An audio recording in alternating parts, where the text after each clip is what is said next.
Hello ladies, this is Iveta, your pelvic floor corrective exercise specialist. I help women postpartum or as we age with all sorts of pelvic floor problems, prolapse, incontinence, back pain, hip pain, overactive bladder, what have you.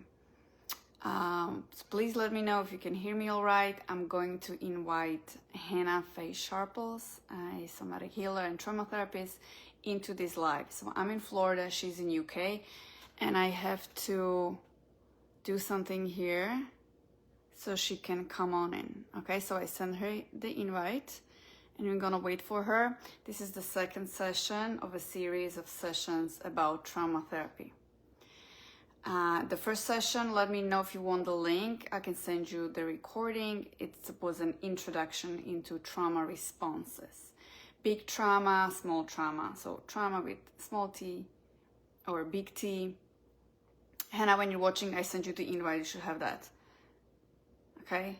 So I suppose it takes a little bit time for the connections. I said I'm in Florida, she's in UK, and she, to be open, she is my therapist. I had many sessions with her over almost a year, and I had the small t traumas.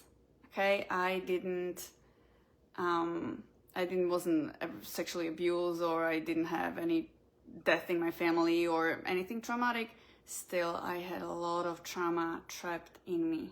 Okay, throughout the entire life, not just all the shit that happened to me after childbirth, leading me to do what I want to do. Okay, so here's Hannah wants to join video. Okay, I did something, but oh, here we go. Approve.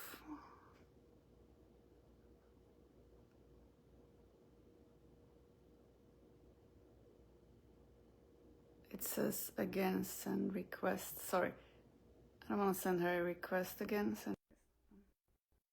Oh, adding. So she's adding. So if you want to know about fight, flight, phone receive. Hello, Hannah. How are you? Thank you for joining me. So I was just explaining that we had the first session, and anyone who wants to watch the first session can go in the group, Healing Prolapse. They can go under the featured section, and it's pinned there, or just comment here and we'll send you the link. So this is Hannah. Hannah, I'm gonna ask you to tell us a couple words about you and what is it that you do. Oh, I forgot I might have to do that bit. Hello everyone, I'm Hannah. I am a trauma spotter, certified trauma spotter, which is somatic healing. That's finding within the body stuck trauma response. And if you watched last time, we talked a bit about trauma response being fight, flight, freeze, fawn. I have been doing therapeutic healing work for 20 plus years now. I started off as an NLP practitioner, which I think a lot of people think is kind of a bit more around sales or business, that kind of thing, where actually I was using it in a therapeutic way to help people. Sorry, I've got a bit of a frog today. And then I became a hypnotherapist when I'd already learned some hypnotic language, learning the NLP practitioner techniques. And then I did shadow work, and we said we'd try at some point touch a bit on shadow work. That's shadow work. Okay. Yeah, so that's it links in very neatly with the trauma work, because it's allowing that shadow part of us to be heard, to speak out. And Jungian followers will know Jung came up with different archetypes that we all have at play, which is what the shadows are behind, or what are behind the shadows, I should say. So we might say, I can't do that. Why can't you do it? So you ask the shadow to speak. So why can't you do that? because somebody might not like me. So what if people won't like me? So I won't be safe. And then we'd think about which archetype might be at play there. It might be the child, might be the victim. If you watched our last one, we did start to touch on a bit of that. And then next came trauma spotting, and I found that you'd think with all the things I've done before, I could probably deal with that okay, but I realized that due to a fake perimenopause 10 years ago, to treat fibroids, to shrink them, so the injections that you'd have for IVF, but without the IVF treatment, I had that to shrink fibroids. So I experienced a fake perimenopause, if you will, or a fake menopause. And then on top of that, I was mugged, and then on top of that, I was harassed. So it was just like all the things, you know, over several years. And when I found trauma spotting, it was to alleviate this, what's the phrase? I feel like being a cat on a hot tin roof, but maybe that's not quite the right phrase. That's like overwhelmed, in hypervigilance. What's that? Who's that? You know, I'd step out my house, someone coming around the corner. Who's this? What's that? And I realized that that was the triggers that were coming up then, and underneath that were the layers of trauma that was still held in my body, even though I'd done so much work. So that's starting to lead us a little bit into what we're talking about today, triggers and trauma spotting, which of course we started talking about last time. Yeah. So we talked about fight, flight, fawn, freeze. Maybe we don't spend time on this today. If you want to know more details into fight, flight, fawn, freeze, you can watch it in detail in the previous session.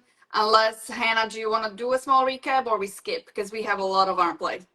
I can just quickly just do a line on each if people have no idea, but like Iveta says, yeah, do go and watch.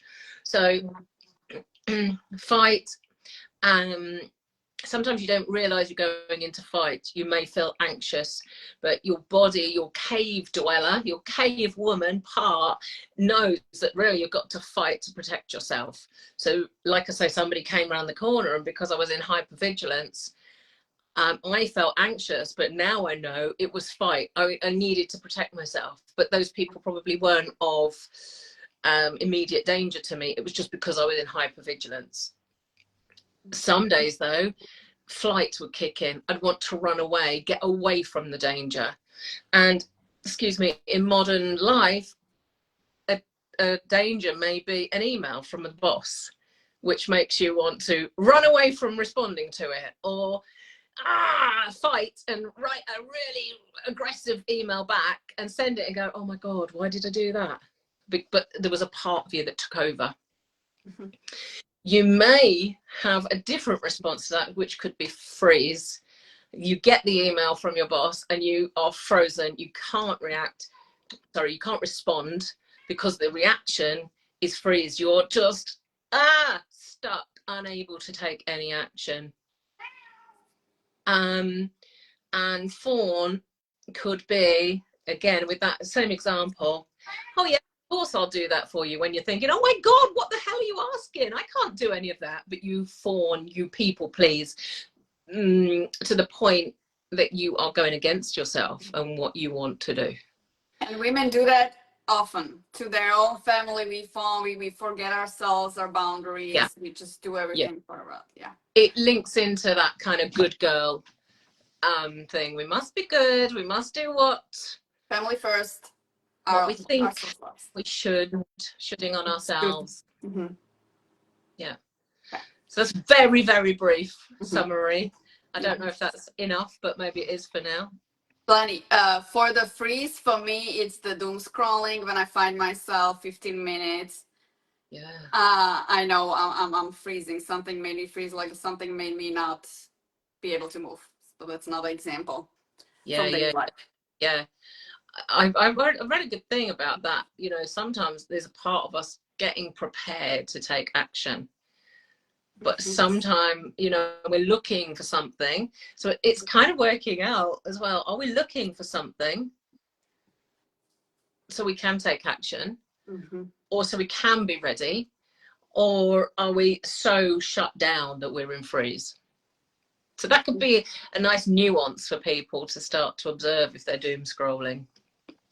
Yeah, for sure. I'm sure we'll find a lot of it happening. So this session is about triggers. So what do triggers have to do with anything really? Like with trauma, and like, why are we even talking about it? What kind of triggers? What are you talking about? Well, a bit like that email example, we may get an email from somebody, and you know, you could read it one day and go, all right, they're being a you know what, and you're not triggered. You can see that that person is acting unhelpfully, disrespectfully, whatever it is, but you don't have any physical reaction. Now, I think it's important at that point to say physical reaction. You might just think it's in your head. But of course, as we said last time, mind and body are one system. So you may read it and feel, I know for myself, feel like heat in the shoulders and the arms. Like the fight is literally there, ready to fight. But you're not in front of that person and having to fight. You've got to type an email. So all the adrenaline pumping up. And that's when you know you're triggered. When you feel maybe a bit out of control, the overwhelm, the hypervigilance, whatever it is for you personally, that's when you know you're triggered. So like I say, some days you could get the exact same email and you just be, they're being a you know what, and it doesn't bother you. It's the days when you feel something, or you're the rage. And of course, we've talked before about perimenopause, menopause, the hormones being unbalanced. But if we are in hypervigilance, if we are in overwhelm, then we can spiral down and add in the unbalanced hormones, and we're even more triggered. Yeah, it doesn't even have to be the hormones. It's the layers of all compensations and all the shit, I want to say, that we have in our bodies from all the experiences. I remember, so I came to you once with a trigger with someone responding to me something on Facebook. And this person, like you said, this, like the other person can behave, be rude or mean, but this person wasn't even, but it triggered me. And how I felt there's something wrong with it is that I could not stop thinking about it. I replayed the answers over and over and over and over and over in my head. And I'm like, I wanted to like keep responding to her. I'm like, wait, there's something wrong. So I think I came to you and we discussed it, and it was this child in me, the archetype child, that didn't feel when I was a child. Actually, I didn't feel like heard. And this is not something, it doesn't even have to be conscious, like, but I like vaguely remembered something from my childhood. I wasn't heard, and now this child was still in me and wanted to throw a tantrum. Listen to me, you're wrong. It's this, it's like this, and you're like, I wanted to point a finger, like, you know. And I was talking about like pelvic floor issues, and I'm like, whoa, what's wrong with me? I can't talk to people like this. I can't have someone just have a different opinion, and it throws my day completely off. And so what's the problem with that? The energy, Hannah, like you taught me about this, like it drains you of energy, right? Yeah. So that circumstance we're talking about, that trigger is an indicator to you that something else is going on. So when somebody comes to me, like you did, with this is going on and it's really triggered me, we first of all would start to sit with that, to allow the body to start to settle a bit. And I know I'm starting to almost go into what is trauma spotting, but why do we sometimes react like that? And I would say it's this layered thing that's going on. Layered as in the inner child, you know, our 7-year-old inner 7-year-old who didn't get heard, our 3-year-old who didn't feel seen, our it could be 20-year-old, you know, young adult who didn't listen to themselves.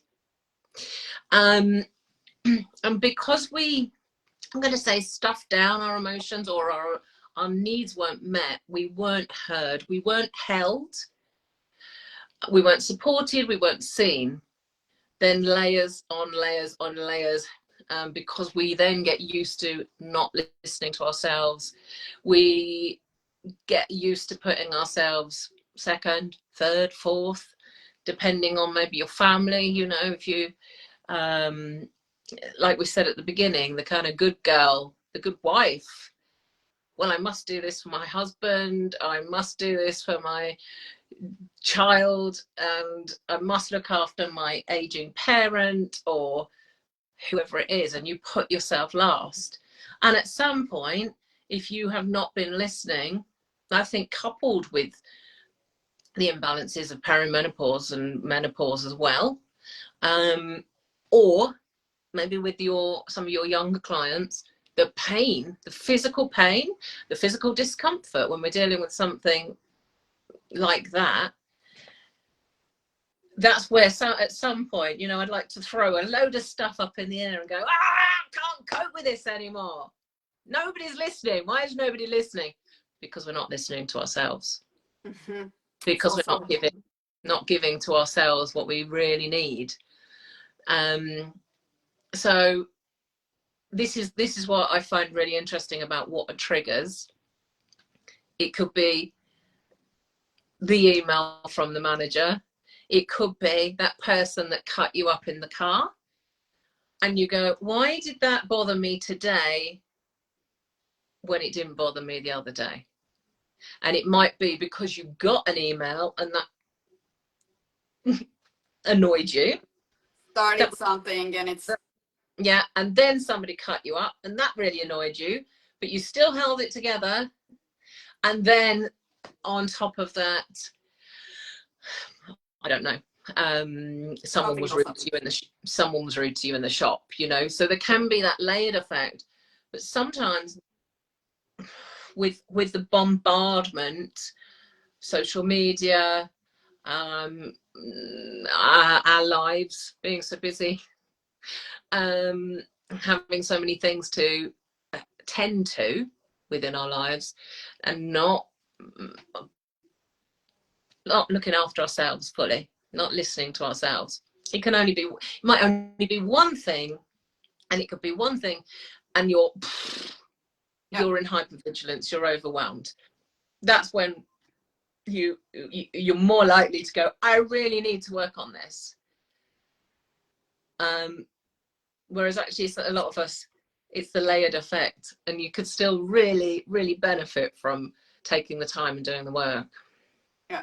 So that's what comes up here, is also like, we think something happens, like you said, now someone cuts you over driving, and you feel like, oh, well, you know, this person like really pissed me off, someone cut me off, so I have a bad day. But it's actually not that. It's something that happened before. And see, we don't even know what's happening, like what's happening in our heads. We don't even know ourselves. We don't even know ourselves, like why we got triggered. And that's what I think, like, almost started when I started with you. I consider myself like a pragmatic person, very structured, very masculine, very efficient. And through all the work that we did, we found out actually that when I was a child, it always comes to me to childhood, that I wanted to help my mom who was overwhelmed. So I told myself, I cannot play. I have to work. I have to study. I have to be efficient. Yeah. And so through most of my life, I lived my life as a person I thought, well, this is me, where it wasn't me. It was something that happened in my childhood. So just wanted to share this. But how about, Hannah, so how about our ladies who have traumatic births, emergency C-sections and Yeah. all that? That shock, or you like, I know ladies with prolapse, just always when they get the diagnosis that they have prolapse, it's usually very unexpected and they never heard of it. And it feels like, you know, someone hits them over the head.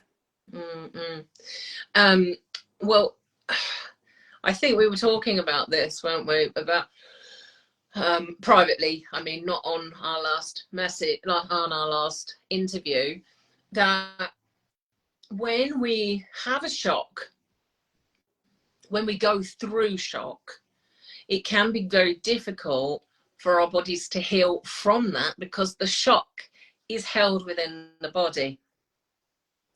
So one of the benefits of trauma spotting is to actually go in and, I'm going to say, hold the client to go back to the shock, to release the shock from the body, because there's a part of us literally still stuck there in that shock.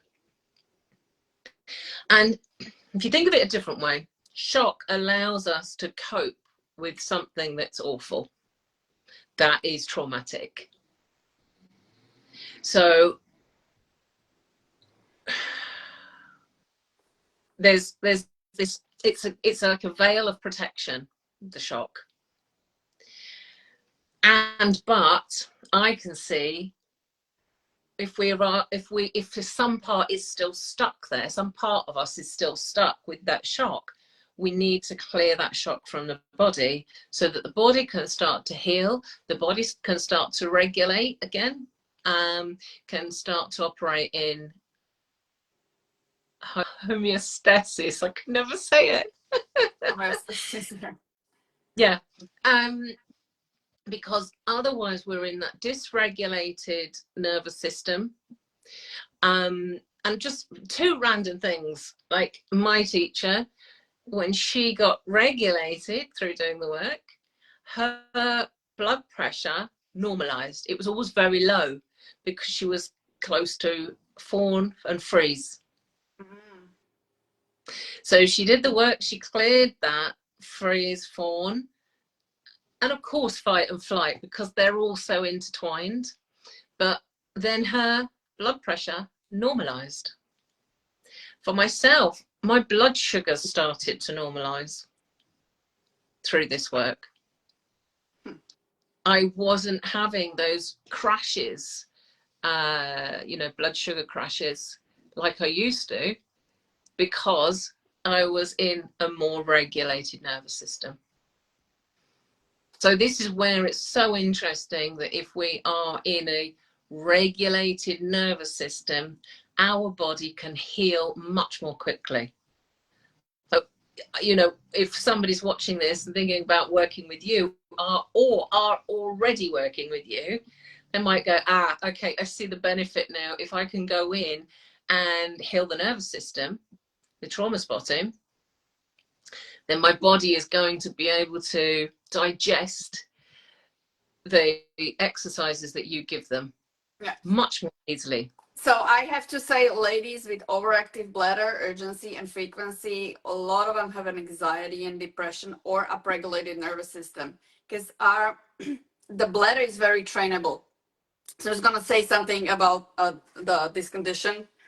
The bladder is very trainable. So once you train it, and once you hold the stress, we can hold the stress in the bladder, okay, in the pelvic floor. And I see very often that these bad habits and conditions that we create, like if suddenly we go out of the house, we sit in the car, we go on a trip, I need to pee, okay? You ignore it once, you ignore it twice, you ignore it 3 times, it's now in your head, okay? It's in your body, and you created, you have this feeling already that you haven't cleared, or you went to the bathroom too soon, too much, because you had this urgency sensations. It's not in your body. And all my clients with overactive bladder, they hold so much tension in their body. They have zero mobility in their rib cage and in their hips. They're super tight. Yeah. Which has a physical impact on the bladder and the pelvic floor. There's pressure, but it also affects the nervous system. And with exercise, like I can give them all the meditations and all the stretches, their body keeps, the nervous system keeps tightening up and tightening up and tightening up. And there's very little or that I can do from movement point of view, or it's gonna take a lot of effort and a lot of time to release that tension because it's here. It's like Yeah. down somewhere. It's Yeah. not conscious. Yeah. Yeah. Uh, it's really interesting. So having fibromyalgia myself and the work of releasing and realizing, you know, sometimes just that I'm doing it now, you know, the shoulders are just starting to creep. But I hadn't been aware they were just starting to creep up and get tighter. And so there's this secondary gain of when we start to really tune into the body with trauma spotting, we start to really feel what the intricacies, the nuances that are happening within the body. So it's like we're learning to release what's been stuck in the body, and then because we're so in tune with the body, we can go, oh, that's a bit tighter than usual, let that go. Or, oh, I'm clenched. I'm clenching when I shouldn't be clenching, which is making me want to wee. So we're more mindful of what our body is telling us. And that's awesome because it took me honestly years to develop this type of mindfulness and awareness. But Yeah. myself, and I wish someone told me about this earlier so I could like cut my, journey of healing my prolapse and incontinence and my headaches. It was horrible. I had horrible headaches and Wow. back pain with this. And I honestly, now I can feel when the headache is coming. Now I feel the tension, but it took me really years until I developed this. And if I could have 1 session, 2 sessions, or 5 sessions, I will go for it because it's like years versus 5 sessions. Come on. Yeah. Yeah. Because exactly. And it's that as well as fibromyalgia for myself, years of period pain, which all the work I've done, the NLP, the techniques of that helped reduce it. The hypnotherapy reduced it. And finally, the trauma spotting meant that I don't have pain anymore. I still have periods and I might have a niggle, a tiny niggle, whereas I used to be sometimes writhing around in pain. That's awesome. Yeah. So a bit like you saying, you know the headache's coming and you know what to do. And that might be, and I don't know, but for me, oh, that's coming. So I need to go and relax. I need to do a few stretches, or I need to go into the body. And it sounds weird what I'm saying. Hold that part of the body, listen to that part of the body, give it what it needs. Mm-hmm. Sometimes it's a walk, sometimes it's rest, sometimes it's saying no to something that's been on my metaphoric plate. I see. Interesting. So we have 2 more things to talk about, and one is the eye accessing cues, and the other one, do we want to talk about when will this work and when will this not work and feeling in the body? Yeah, so we said we'd briefly talk through what trauma spotting is, didn't we, and the eye accessing cues.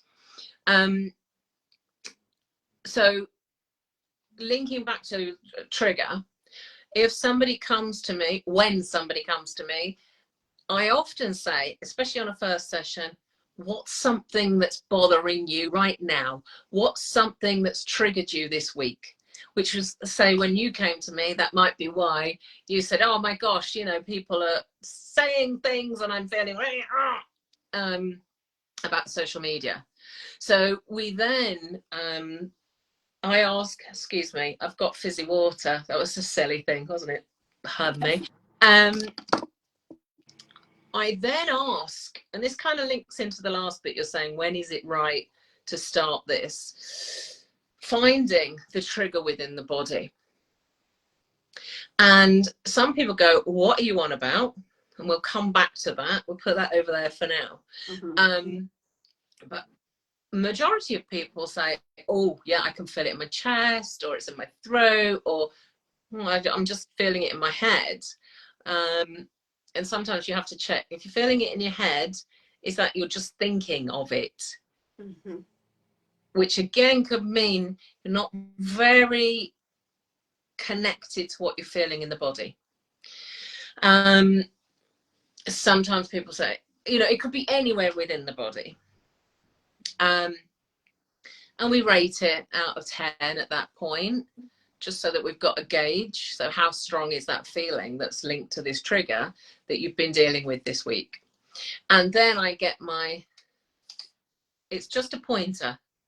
I joked to somebody it was a wand, because does feel quite magical, this work, but it is just a pointer. And the reason for it is that we would scan. I will ask the client to follow this. Now, let me just ask everybody, this is a really weird thing I'm going to ask, and everybody can just watch Iveta's eyes for a moment. Iveta, can you remember the last time you went on holiday? Holiday? Yeah, this June. Yeah, I was on holiday. Okay. Yeah.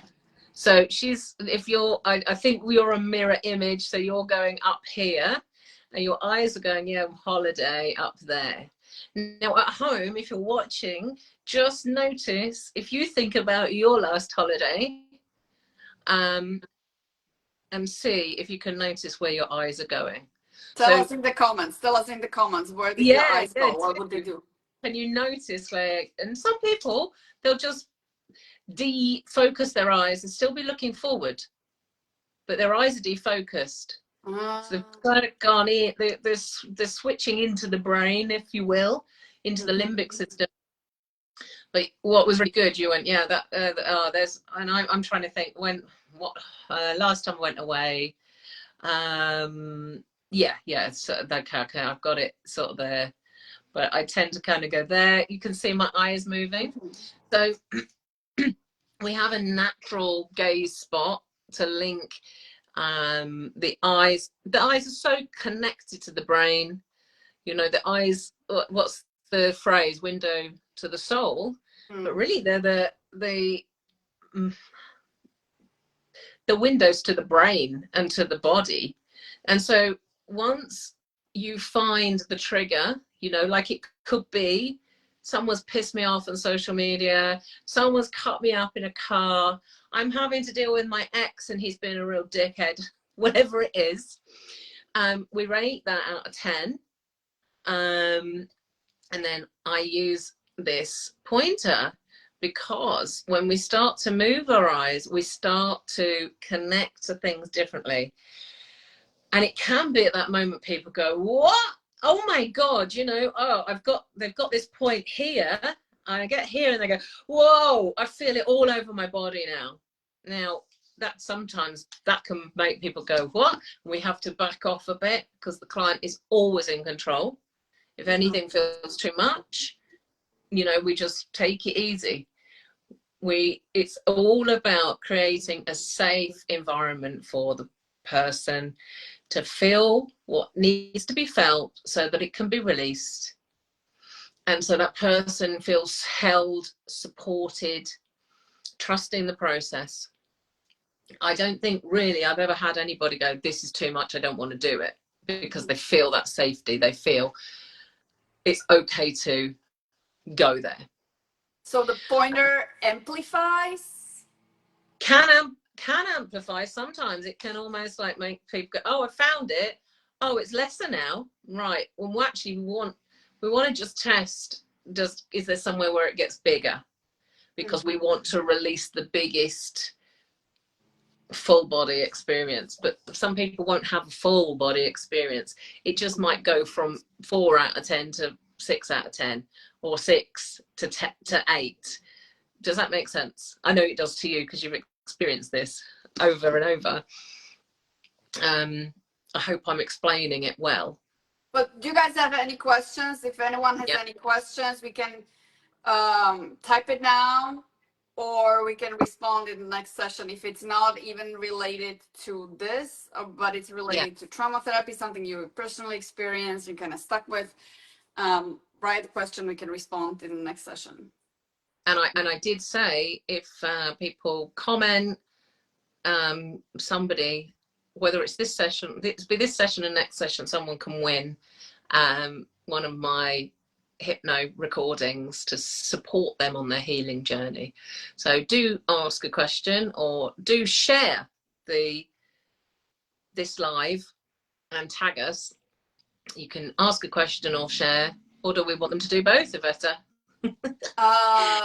Either way, either comment, meaningful comment, or share this live, tag either me or Hannah so we can see that you shared. And then what they're gonna be put in a draw. Yep. So be put in a draw, and you will win one of my power play audios. So it's a deep relaxation to help support the body in its healing, because when we're in that deep trance state, that hypnotic state, is very healing for the body, which is And I why do recommend that for all the prolapse ladies and everyone with the pelvic floor dysfunction. There is some tension going on, and it is sometimes difficult to release it with stretches and breathing exercises, because all that comes here. We're still so much in control. That has to be, we have to go deeper on the subconscious level, so you can cut yourself the time. You don't have to spend years in therapy just like I did. If you have tension, if you have hypertonic pelvic floor, if you have overactive bladder, if you have prolapse, there is some tension, stuckness. For example, in the rib cage.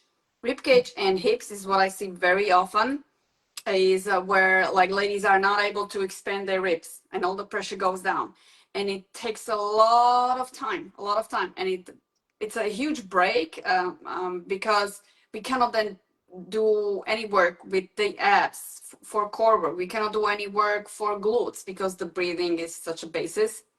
So that would be awesome. So please, ladies, share this so you can get your hands on that. But you just call it power play hypno? yeah. So I'm just going to do a few that people can buy. It's not, it will still really hit so many important factors to help somebody really release, really relax the body and build confidence. Or you can have more anxiety release. So there'll be two options. Anyway, if people have trauma spotting, I often say, if you have, you get the well, we're doing 8 sessions, aren't we, within your program, so they can add on 8 sessions over 4 months, and one of those sessions can be a hypnotherapy, so that it's a personalized hypnotherapy which is recorded and adds, so that you get that into deep relaxation. That it's like, I used to say, it's a massage for the brain, like deep massage, which then has this lovely ripple effect over the body.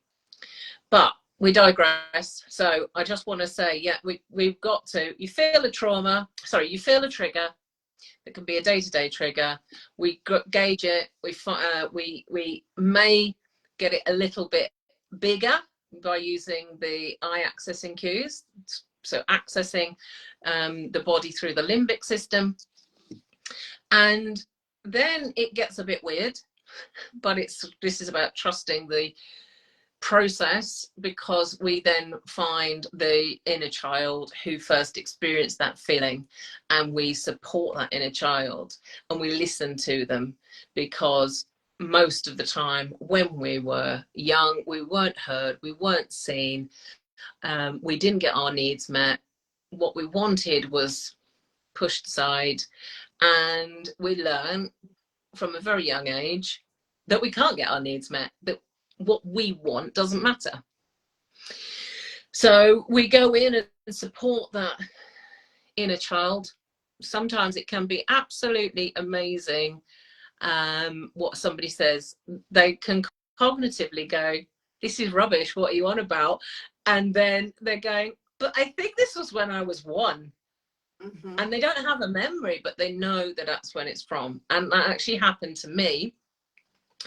I was doing this action like this in a trauma spotting session. So this very early days, several years ago. And I was like, what is this? Oh my gosh, it must be when I nearly died at 1 of, it's the bowels twisting in on themselves. It's called intussusception. And very peculiarly, the lady who was guiding me on that session had witnessed the exact same thing with her son. Him trying to take the bandage off or the pain away.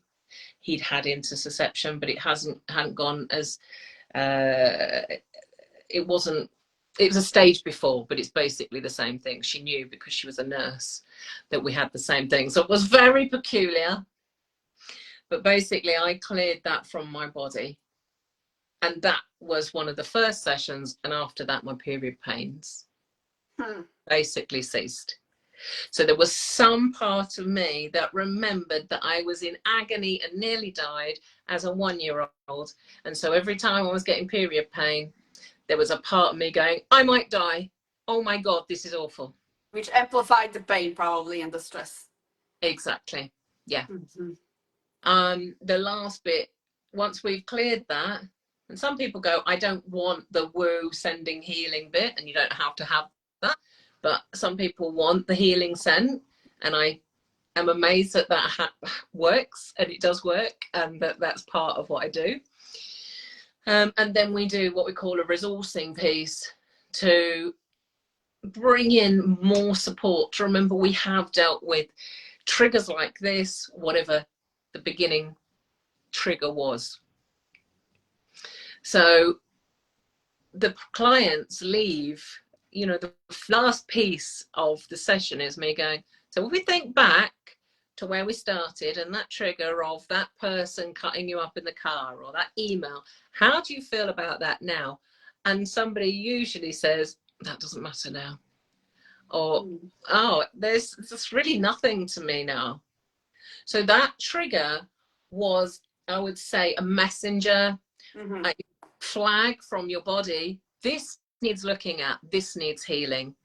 And it's amazing what the body knows. And I know you said about the body holds the score, and that book, The Body Holds the Score, is amazing. And basically your body is wanting you to listen. Your body is sometimes screaming in pain or discomfort because it wants you to do something about it. It wants you to listen. Which I think is like overactive bladder. That's it. Like your body's being neglected, and so it sends us signals. It sends us signals in different ways. We just do not understand. We don't know how to interpret it because we have not been taught to listen to our bodies, to the first signs. But if we are like stuck with traumas and all this luggage and garbage that we have, it's difficult to recognize what's what, basically. Yeah. So we need to kind of clear that. So do I understand, Hannah, correctly? Like if someone might say like, but I don't remember, like I'm good, like I don't have any traumas, I don't remember anything I want to solve. No. Or they can say, this is too big for me. So because you said if you have like a big T trauma, it's not the first thing you'll go. So like, I don't need to really know like what's the problem is, like, oh, when something happened to me in my childhood, no, when I was 1. You don't need to know that. No, you don't. Right. You don't need to know. And I think, you know, particularly on a first session, I often, people who do remember a trauma, think that they want to go there and they want to clear it straight away. But I think that, and we can do that. We can go there, right? But I think there's something much more, again, supportive, holding the body, allowing the body to trust the process, that we use something that seems like, why am I annoyed by that email or that person talking to me like that? And it's so useful to use that because we're getting that cleared, and that will no longer bother us this week or this month. Oh, really? And so again, Or at all. Yeah, exactly. It will be gone, but you know, it's, and it, like I say, it's this flag, you know, a little white flag from the body going, listen, this thing's bothering me. And we go in and we support the body to be held, to be heard. And I believe there's this, when we listen at that level, there's this, we develop a trust. The body knows that we're listening. The body knows that we're starting to support it. So, oh, you're giving us a thumbs up. Yes, and someone's writing, it's just a comment, hold. I'm doing this type of trauma therapy to help heal past wounds. My physio says I'm holding lots of tension on the right side of my body, ribs, hips, and legs. Yeah, exactly. That's what I'm talking about now. Obviously, there are tools in my portfolio, like with movement and everything. You can release that, but sometimes it can just go so much faster. Yeah, absolutely. So is that Tilly? So yeah, that was Tilly's comment. Yeah, Tilly's already doing some kind of trauma therapy. That's interesting. Is that somatic trauma healing that you're doing, Tilly? We'd love to know. And hi, Paula. Just realised Paula might be there. hi, And Paula.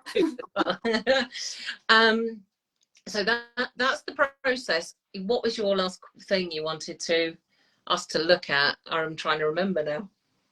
So I'm looking at our notes. So we parked that. What if you cannot feel the triggers in your body? Yeah, great. So I mentioned sometimes somebody says it's in my head, and that might be, are you feeling it like a headache? Are you feeling it like tension in the back of the neck, something like that? Or is it that you're thinking? Is it that you are just in that cognitive state, just thinking? Because sometimes it was unsafe to feel. So we had to cut off feeling within the body. The body wasn't heard. The body wasn't supported. So there may be steps prior to feeling what's in the body. So I have worked with a couple of people who have gone, no, I can't feel anything within the body. And it was because it was unsafe for them to feel. Mm-hmm. So it's almost like maybe they kind of feel a bit cut off from feeling in the body. They don't feel.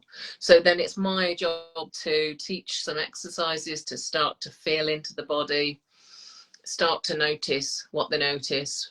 And I think you mentioned previously on the last interview, on our last live, like is it a prerequisite to find what we feel in the body?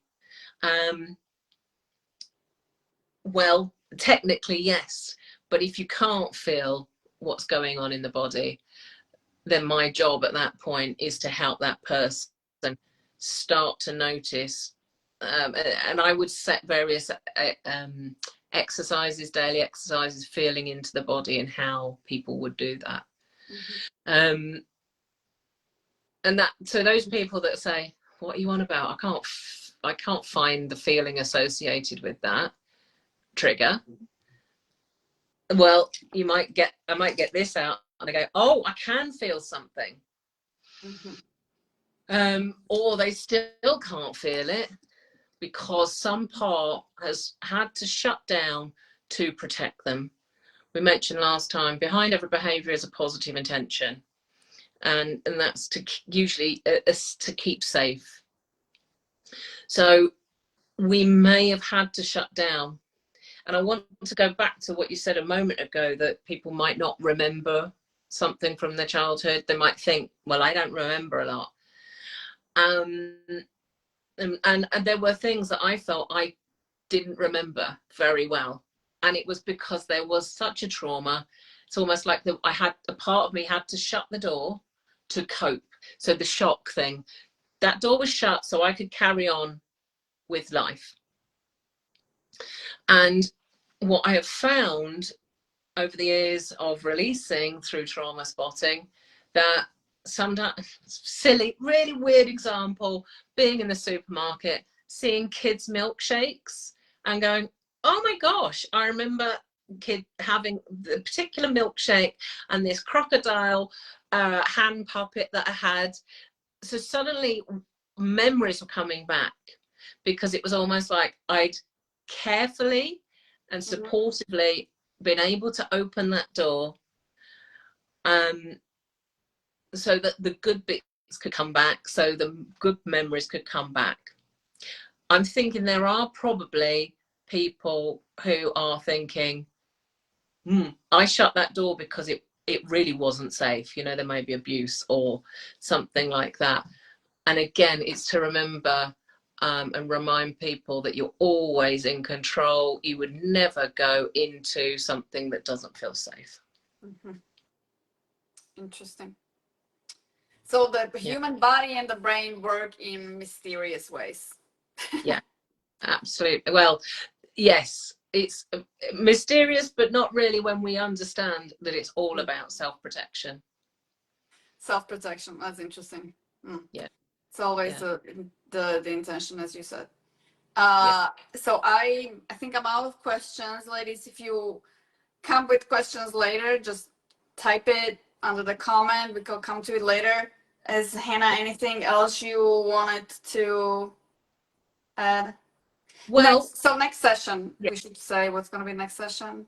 Yeah, we were going to do a safe trauma spotting session, weren't we? So it might be more a bit of a role play, take you through that. We were going to answer any questions people had. We may look at the archetypes just a little bit. Archetypes and shadows? Yeah, it will be brief because it's a huge topic, but it can be very informative. So if you so for me, that's the most interesting part, because you use that shadow techniques on me, and I was like, what the heck are you talking about? And it was very interesting. I could never comprehend what it is. So I would be curious to learn more about that. And archetype is a huge archetypes, like child, victim, right? Prostitutes, whatever. So ladies, if you want to hear about that, you have to let us know. Yeah, of course. Yeah. And I've just noticed Tilly is having somatic work. I'm intrigued what type of somatic work, because this is the other piece, that trauma spotting is quite different to a lot of somatic work. Trauma spotting came from brain spotting.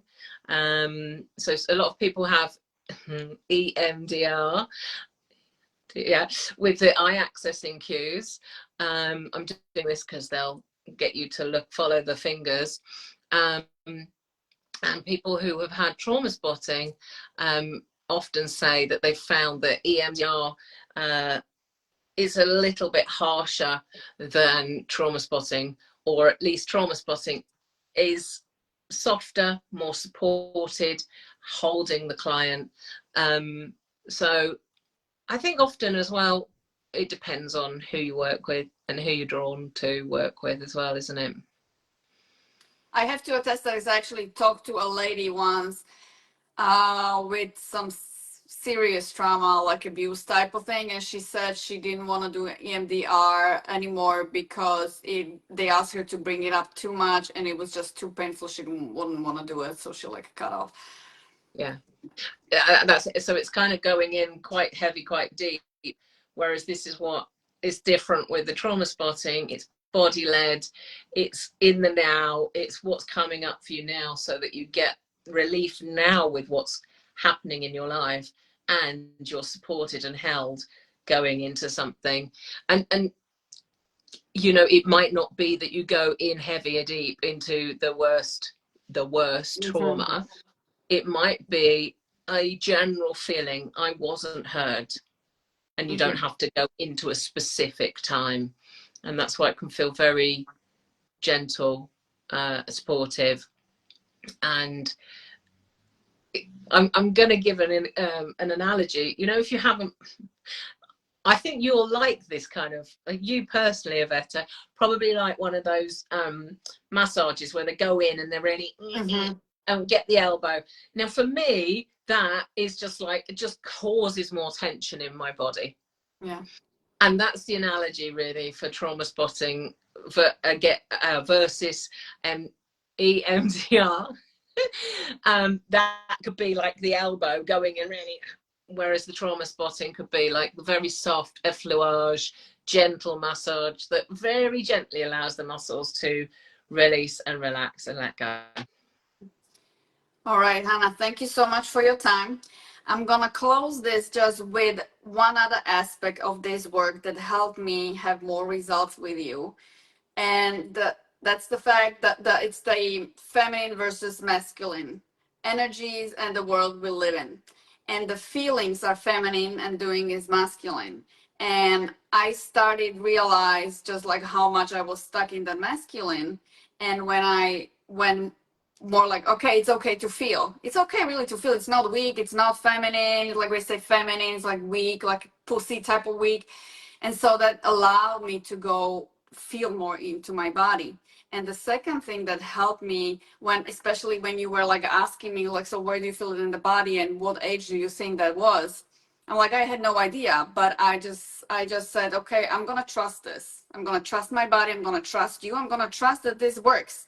But the word trust is often that I see so often in my clients or other ladies is like they don't trust. We don't trust anyone. Like we're not supposed to trust anything because trust is feminine. It's weak. Like if you trust too soon, too much, you show weakness.